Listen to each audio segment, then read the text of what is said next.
welcome back. As you can see, we're going to start working on another one of these fire logs. And I was looking at this one, since it's so oddly shaped, to see if there was any writing on the outside, and I did find something here. It says here, Charitable Observer, 1890, I think it's 1898 or 1899. The smudge here is making it difficult to read. So we're going to get into this dirty little thing and see what we can find, and hopefully we'll find something a little different and new. It was so oddly shaped, I thought I'd got a little curiosity going, so I thought I'd check it out and see what we had in here. Strings off. We'll take the outside cover off first. Whatever's inside was pretty tightly folded, but I see some dirt in there. So we'll see if we can unroll it. I would think it would unroll easily.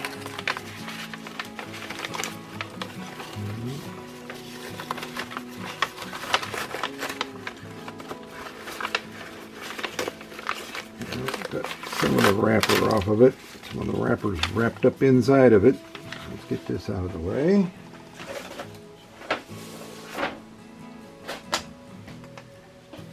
And start from the inside, I guess. I guess it's more just that it's so badly crumpled up more than anything.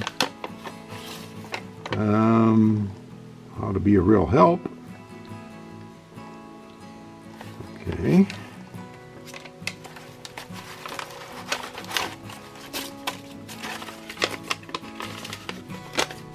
I would suspect that goes with this. Well, look like two separate things.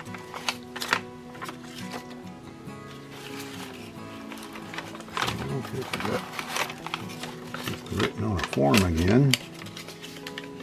Dr. Winslow.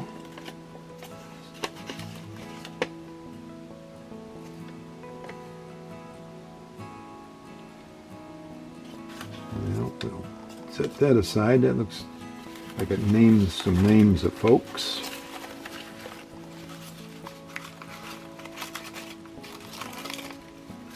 Now let's get this out of the way.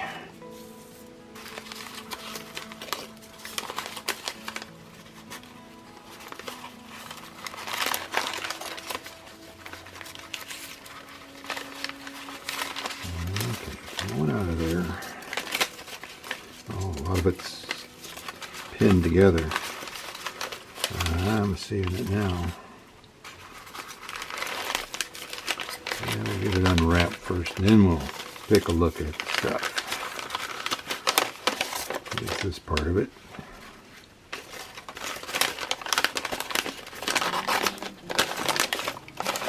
Somebody was just really aggressive rolling this one up, I think.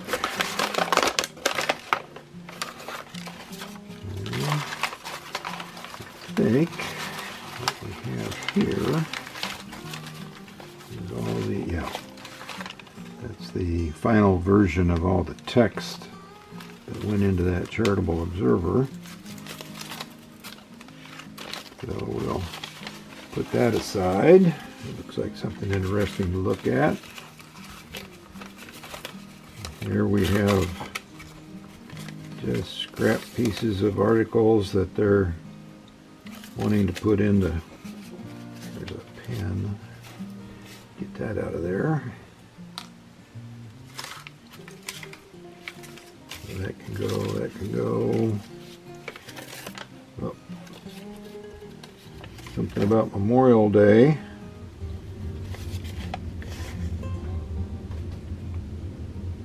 So, must be fairly early in the year. Before the end of May. Another scrap piece.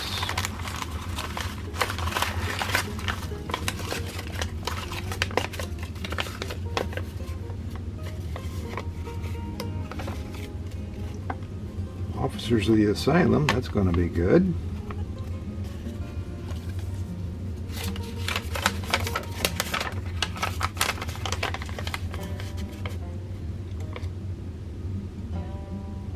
Yeah, we're going to take a closer look at that handwritten stuff. See if it has valuable information in it. What do we have here? I think this is just the wrapper. Yep, nothing written on it. Let's go into this one.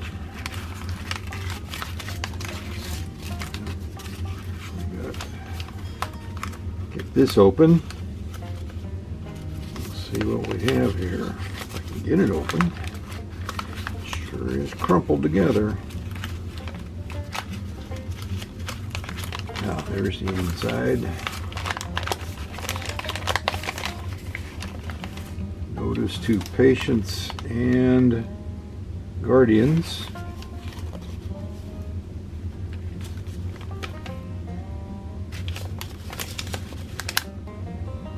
Yeah, we'll keep that to look through. This stuff here. Usually I can toss some of this, but we'll take a good thorough look at it before we make that decision.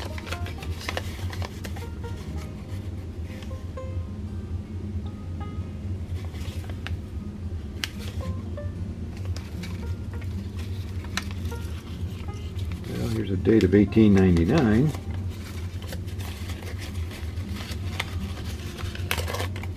It says May 27th, so our hunch on the date was correct. And these two fit together, but I don't know. Oh, it's the other side they're looking at. Okay, let's see what we have here.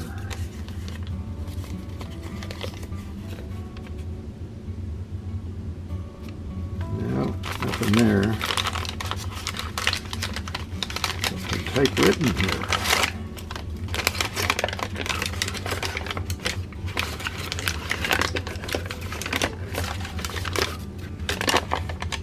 Program for Decoration Day.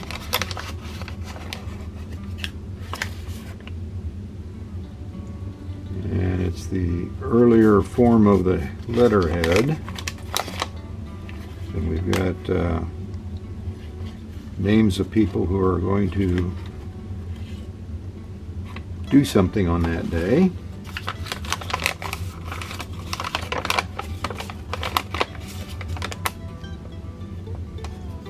Yeah, we'll have to look at that one a little more closely. Move some of this mess out of the way here.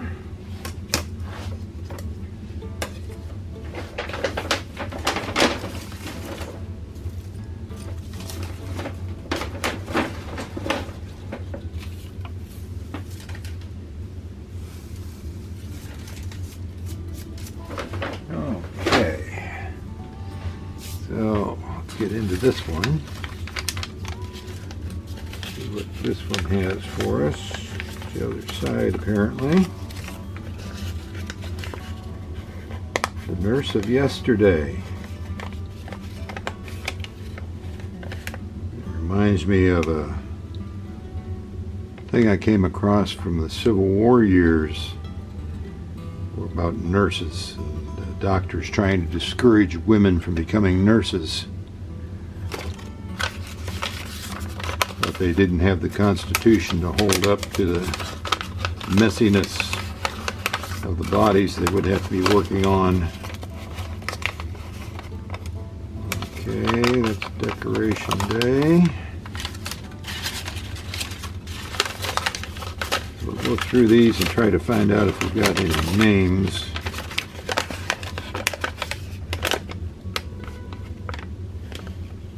There's a Michael Gentz of Shanoa, Mr. Gott of Washington, Illinois, A.M. Wheeler, Pearson, Knight,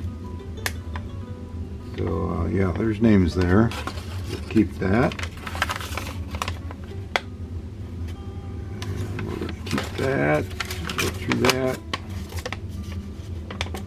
David Morris, Columbus Grove. This is George McElhaney, Hartsburg. Yeah, we got some names in here, but I'll go through all this stuff and get it cleaned up, and then we'll put the better stuff at the end of this video. So we'll do all the dehumidifying or humidifying and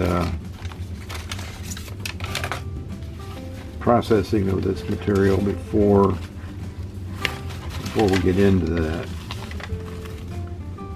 But oh, there's that nurse of yesterday. So if I have it in printed form, I don't need to keep the handwritten form. But these things are so fragile. It doesn't take much force to tear them.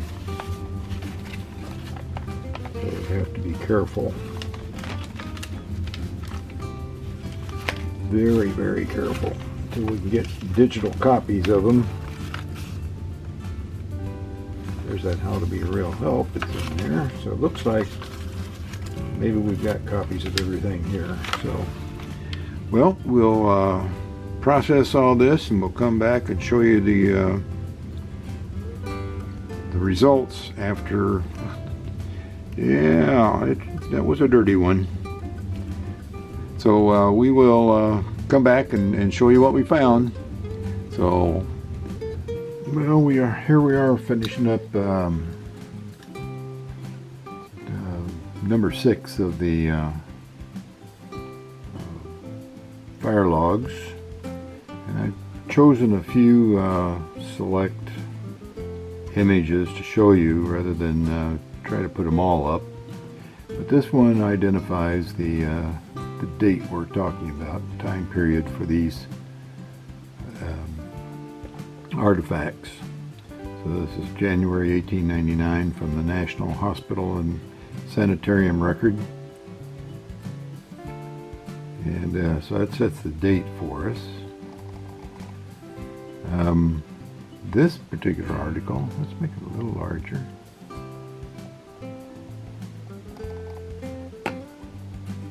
Talks about the end of the Spanish presence in North America with the Spanish-American War, and finishing off that period of history. And it talks about how the Spanish were around here for quite a long time, several hundred years before 1899. So we have that piece of history. This is, let's make that one larger too. This one is the program for Decoration Day of 1899, which would have been the end of May of 1899. And it is the program given at the asylum for the students, and it lists the activities and the person who is going to be doing the presentation or recitation or song or reading or whatever it is that is on the list. But it gives us the names of the people who participated in these sorts of activities at the asylum. And they had their own chorus, of course, and their own band. Even when I was young, the state school band would march in the parades in town whenever we had parades.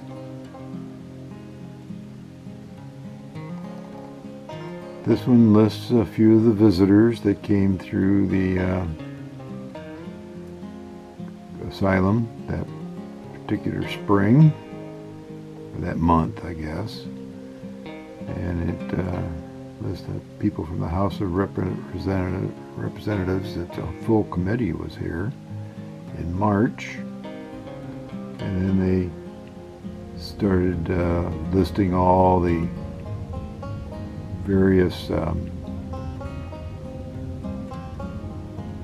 visitors.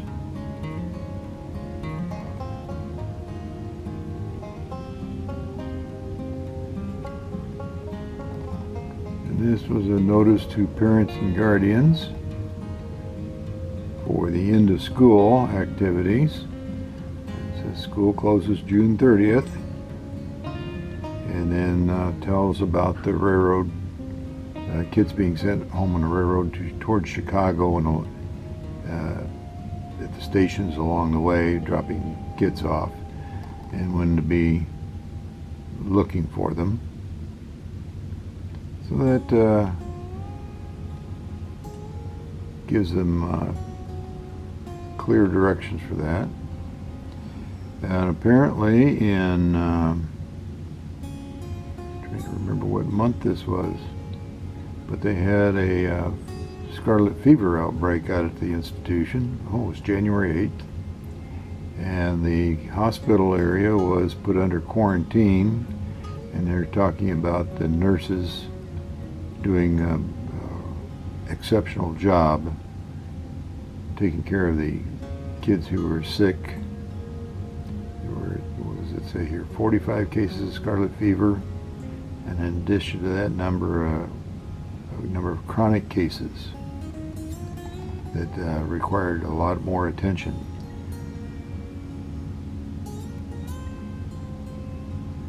And this was an advertisement for the Landollers, and it says that they are now open in their new business location. And people from Lincoln know where Landollers was if they are old enough. And it says right here, 604 and 606 Broadway, which is now the Hallmark shop. But they had just moved into that in 1899. Now the Landollers got started up in Atlanta. They had a store up there first, then they moved down here. And here are about stories about the nurses. This is the nurse of yesterday, and it comes from Dickens, and described the nurse of yesterday. So it's not a full article, the whole thing wasn't here, but it is compared with the nurse of today, and that continued somewhere, and then I don't know if that other got lost or what, but it wasn't in the fire log. And here's talking about nursing as a career. I think I mentioned that during the Civil War, the medical officers were trying to discourage women from becoming nurses, which is kind of laughable to me since they did it at home all the time anyway. Here is a list of the officers at the society, or at the asylum. And we got the Board of Trustees, President of the Trustees, Board of Trustees, Treasurer, Superintendent, Assistant Superintendent, Matrons, Assistant Matron, Teachers, Housekeeper, the Clerk, and the Clerk got an assistant, Charles T. Hoblet, Secretary, Visitors Attendant, Storekeeper, and somebody got deleted here. It's like a lit girl's name. Looks like Miss Lily something. And supervisors, and the farmer was J.J. Wilmer. But we have all those names now for that, for the asylum, and that's the end of it. So a short addition to the video on the opening the fire log. So we'll be working on number 7 next.